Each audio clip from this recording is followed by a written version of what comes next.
Hey, what's up guys? Nathan746 here, back with another Dev Pro duel. I have a new idea as to what I'm going to do for dueling videos. I'm going to do a video with the deck that I'm using, and then I'm going to do a profile on the deck right after the video.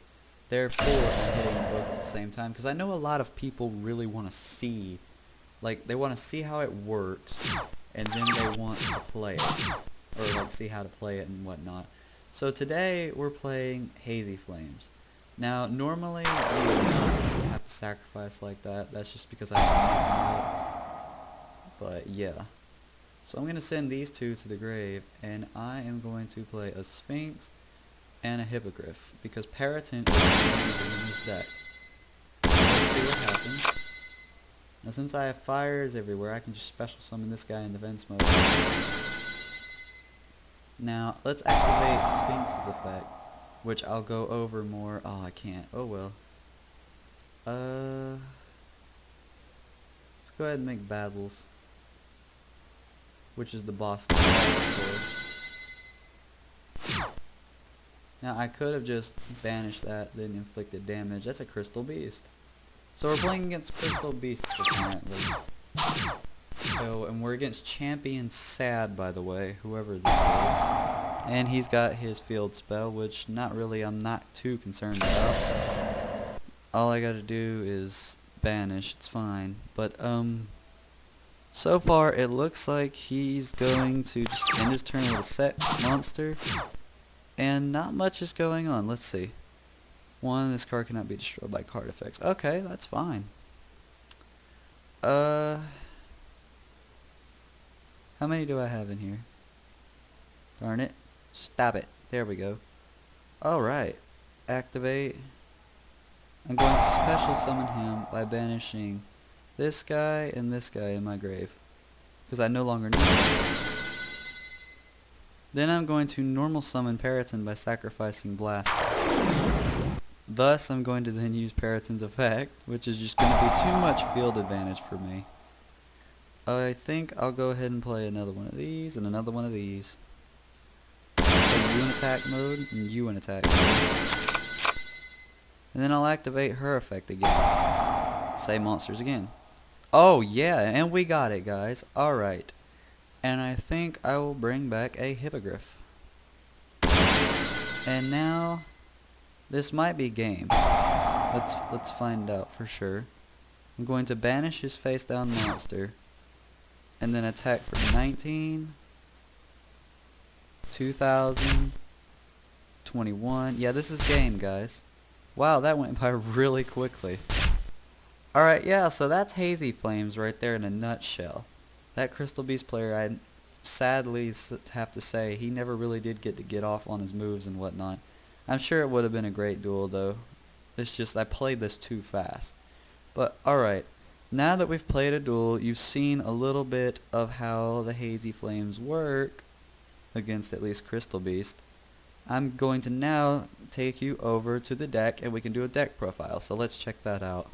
Okay guys, so here's the deck. Let's run through this, and I will explain it, each one as we go along, and some of these you might understand, some of these you might be like, what? And I'll explain each one. Okay, for starters, since Blaster is a fire, and his effect is pretty good, I do run two of Blaster in here just because they're all fire. Everything in here is fire. So Blaster works perfectly in here if I need to mill something out of my hand to the grave instead of from the deck, you know. But he's pretty good to pop things and get rid of things that I can't get rid of. Okay. 3 Hippogriff because he has 200 defense for that rekindling target, of course.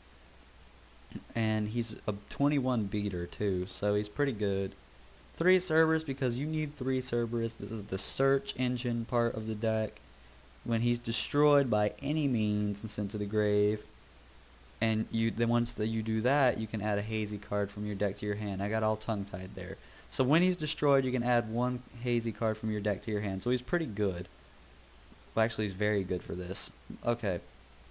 3 Sphinx because as you saw earlier, what you do is you can declare 1 card type, monster, spell, or trap, and if you send the top card of your deck to the grave and it's the one you declared, you can special summon 1 fire monster from your hand or grave. That includes Blaster, Flame Veils, anything.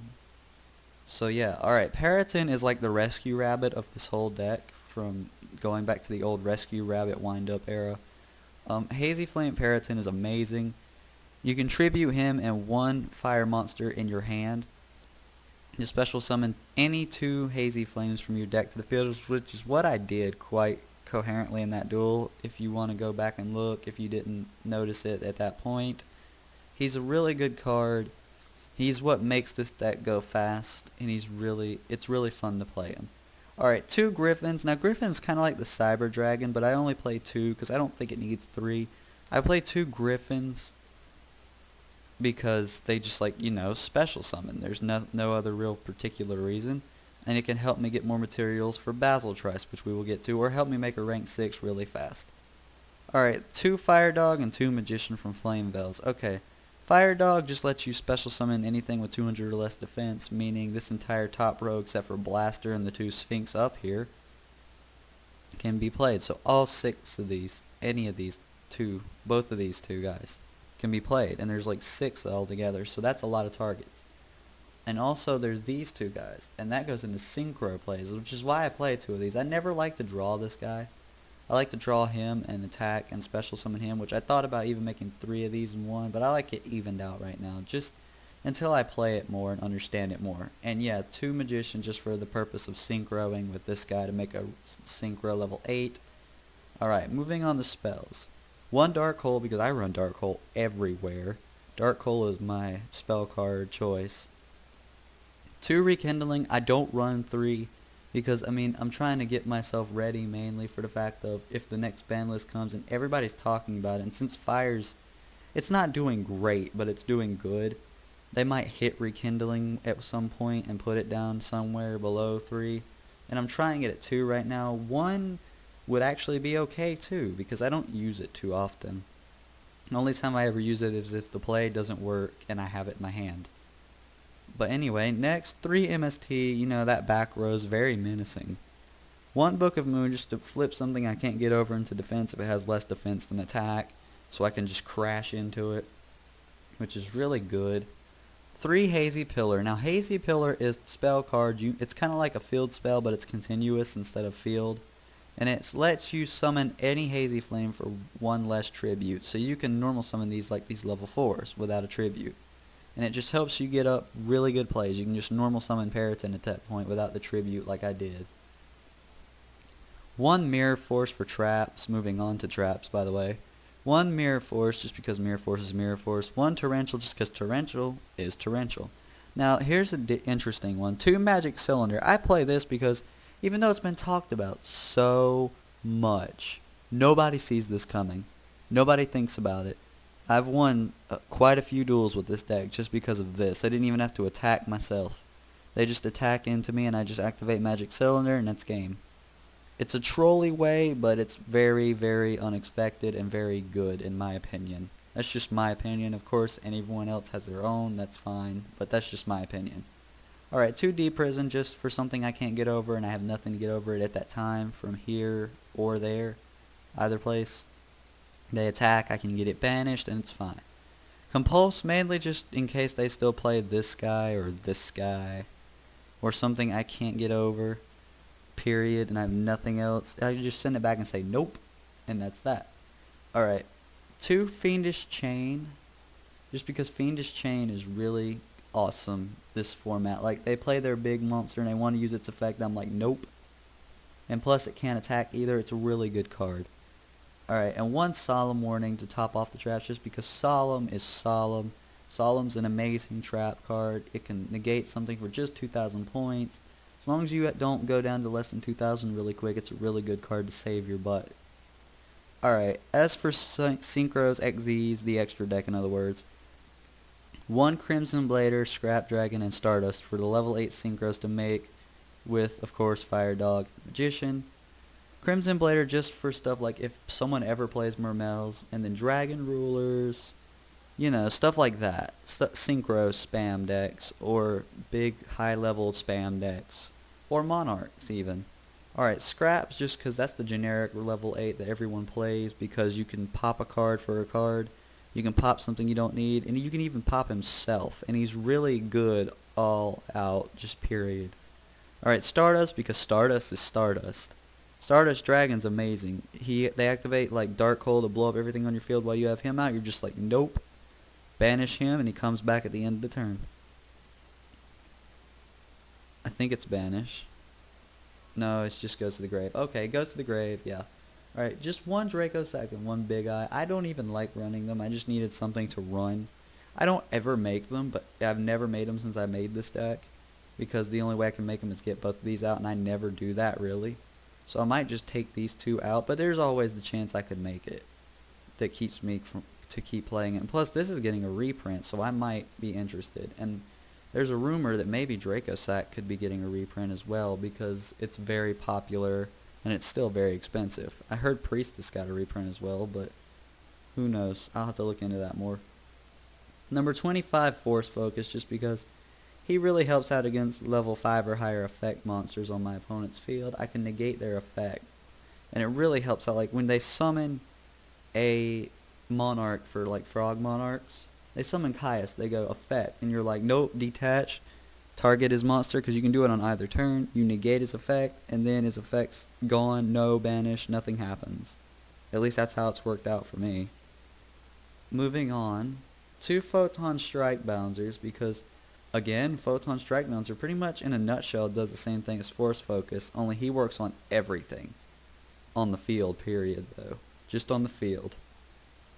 But when you negate the effect, it inflicts 1,000 damage to your opponent. So they take damage and they don't get to do what they want to do. It's a win-win situation. It's a really good card. Swordbreaker, it's not mentioned too much, but he can detach. You can detach a material from him, declare a monster type, and his effect becomes at the start of the damage step, the one monster he battles, if it's the type you declared, it's automatically destroyed without damage calculation and whatnot. So your monster doesn't lose life points, but it helps get over things pretty much in a nutshell. Number 6, Chronomaly Atlantis. It's just because it's rank 6 and it's a 26 beat stick. I never ever play it. I might take it out along with Draco Sack maybe, but might keep the Big Eye, not sure. Might take it out because there's no real reason for it other than a beat stick. So yeah, alright. I'll go over this guy last. 2 Gauntlet Launcher, just because Gauntlet Launcher is amazing. He can do his effect for both of his materials on the same turn, so you can do it twice. You can detach one material and target one monster on your opponent's field and destroy it. You can blow up 2 monsters on their field in one turn. And I've had duels where I've played 2 of these at once and blown up 4 monsters on their field at once. And it makes them rage or get really mad, etc., etc. Or it just helps you get a very optimal opening where you can just destroy your opponent. And it's really good. And plus it's got 2400 attack. So it's necessarily kind of like a beat stick, I guess you would say.